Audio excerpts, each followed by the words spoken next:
So hi guys! Welcome back to my YouTube channel. At for today's video, ipapakita kaming bagong-bago dito sa Mitsubishi. At yun ay walang iba ang Mitsubishi Destinator. Papakita ko sa inyo kung bakit kailangan yung kumuha ng Destinator. Bago tayo mag-start sa unit, babanggitin ko lang sa inyo yung price at promo. For as low as 1.2, makakapag-avail na kayo via cash. And para naman sa all-in down payment kung magfi-financing, for as low as 49,000 at 28,000 ang monthly payment, makakapag-avail na kayo ng Mitsubishi Destinator. So ayun lang guys, ano-ano ba ang mga aabangan natin kay Destinator?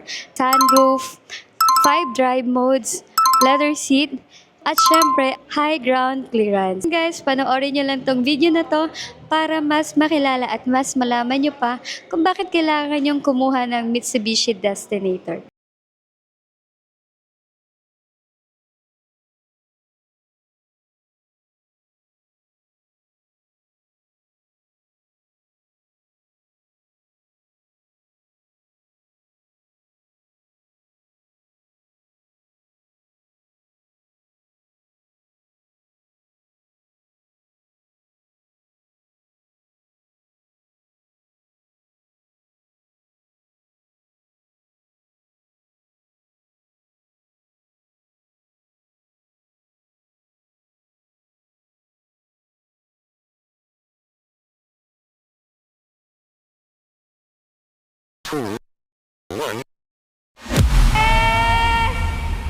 Ganda!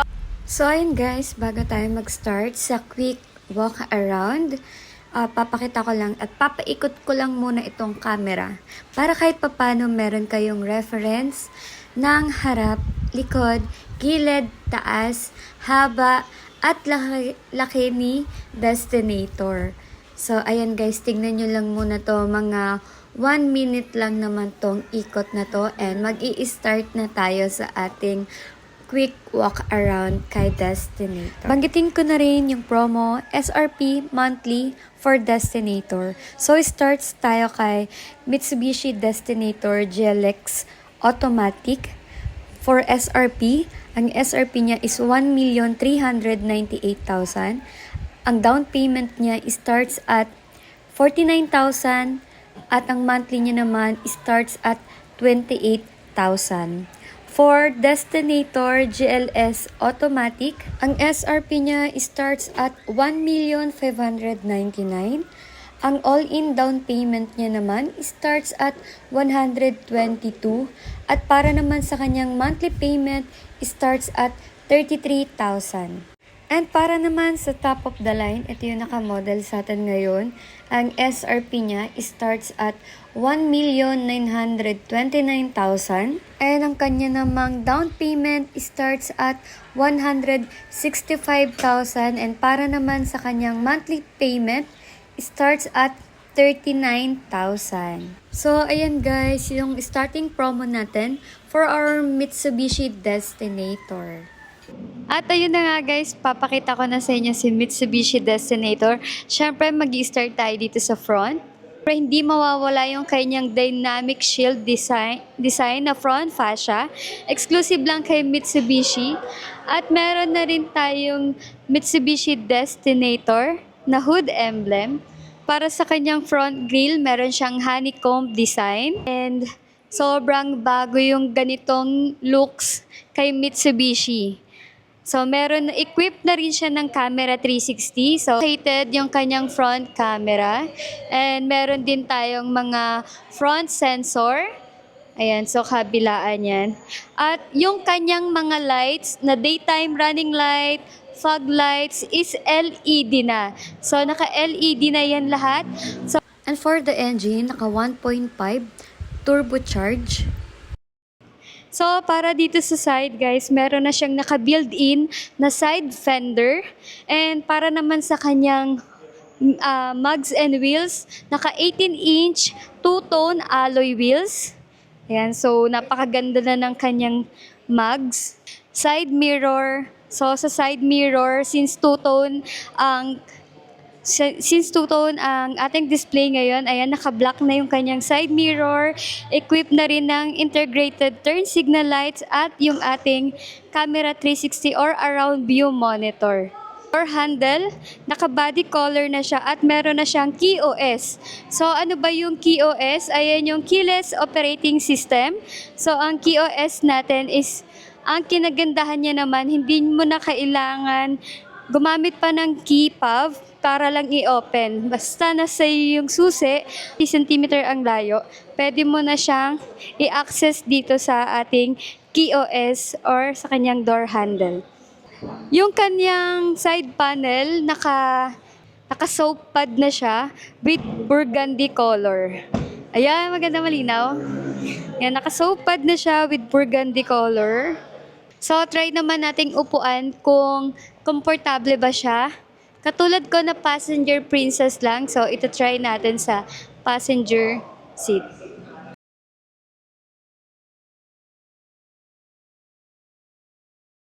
So, ayun guys, as you can see, sobrang komportable niya pa.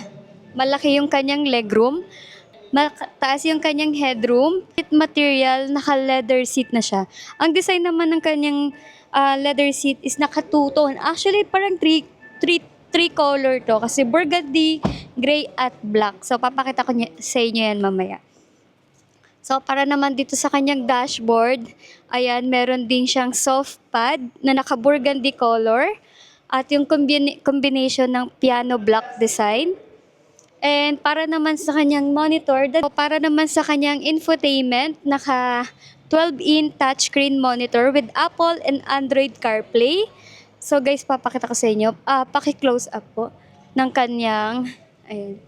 So tingnan natin tong menu. So sa kanyang menu, makikita yung Android Auto, Apple CarPlay, wallpaper, multimeter.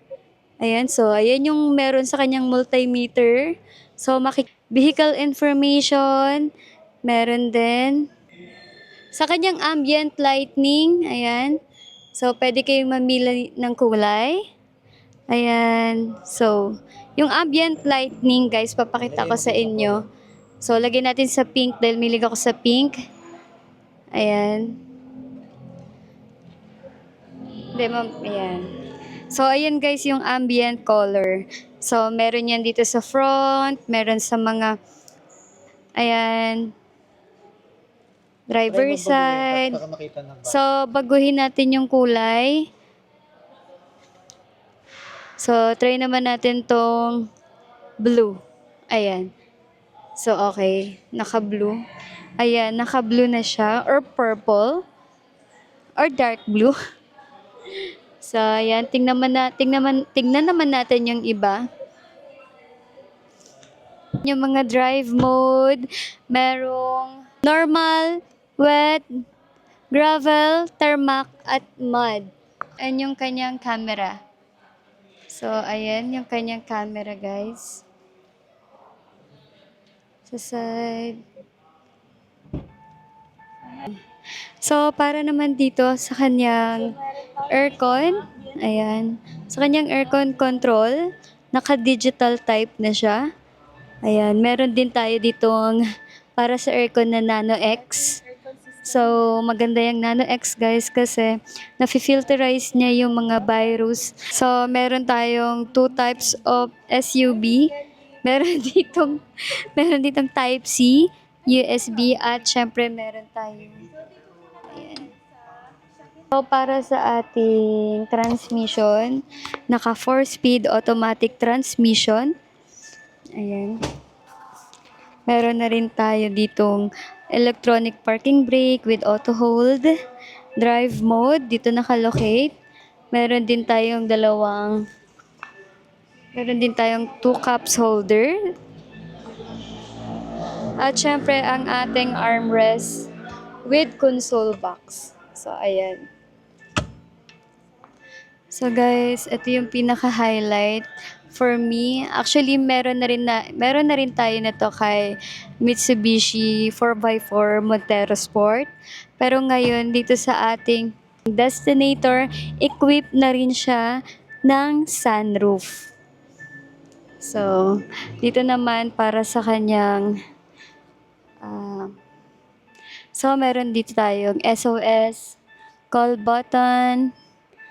Ayan, ito naman dito located kung paano natin i-operate ang sunroof. Ayan, meron din nakalagay dito guys kung naka seatbelt ba ang ating mga kasama. And para naman dito sa ating rear view, so makikita natin yung likod ng ating sun visor. Meron na rin siyang vanity mirror. So guys, ayan. So ito yung kanyang view kapag papasok kayo dito sa passenger side ng driver. So sa front row, ayan, kitang-kita nyo napakaganda. So, napaka-elegant at syempre hindi magpapahuli pagdating sa design si Mitsubishi. So, punta naman tayo dito sa iba. So, para sa speaker nito guys, naka-Yamaha speaker. And ito yung mga ambient light. Ayan.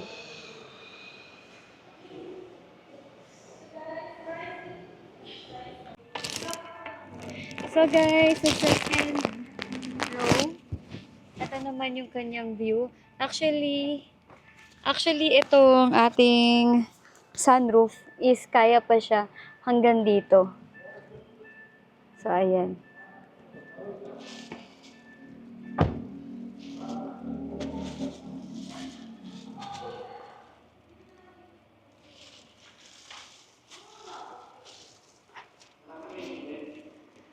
Steering wheel, meron siyang 3-spoke leather wrap at equipped na rin siya ng mga button. Meron siyang cruise control, adaptive cruise control, hands-free switch, at yung ating infotainment control, sunroof. And ito naman pag i-open.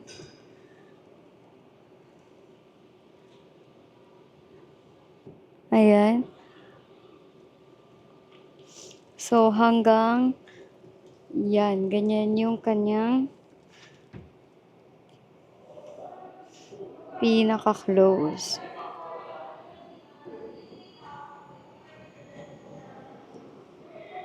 Ayan. So, dito sa second row, meron na din siyang aircon control dito. And syempre, hindi mawawala ang ating USB port at Type-C port. So, dito naman located ang kanyang mga doom light at aircon ventilation. So guys, ayan sa second row. Hindi ko alam kung na-emphasize ba yung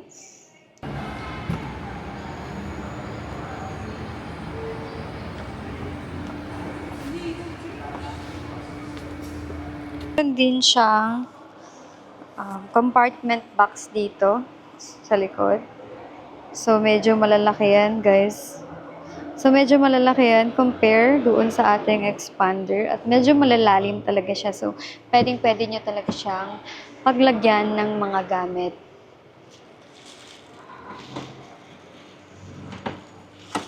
So ayan, naka-flat fold din.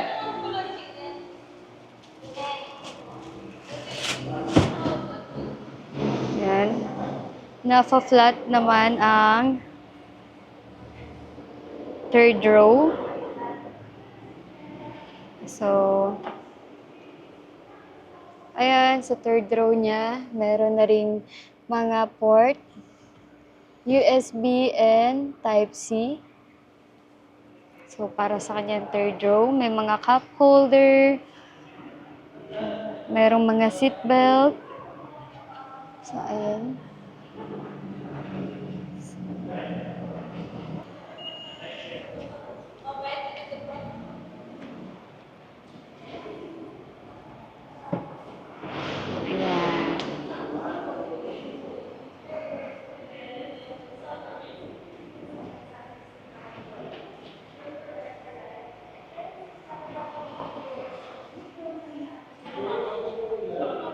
At ayun na nga, nakita na natin si Mitsubishi Destinator. At kung interesado kang mag-avail, kontakin mo lang ako sa aking contact number na nakalagay sa screen. Available naman yun sa Viber, WhatsApp, Telegram, and iMessage. And you can follow me on my social media accounts. Meron akong TikTok, Instagram, FB page, at syempre, pasubscribe na rin dito sa akin YouTube channel para ma-update kayo sa mga promo at mga units natin dito sa Mitsubishi. By the way guys, this is Candy Valderosa from Mitsubishi Abad Santos. Bye guys, I hope to see you soon all!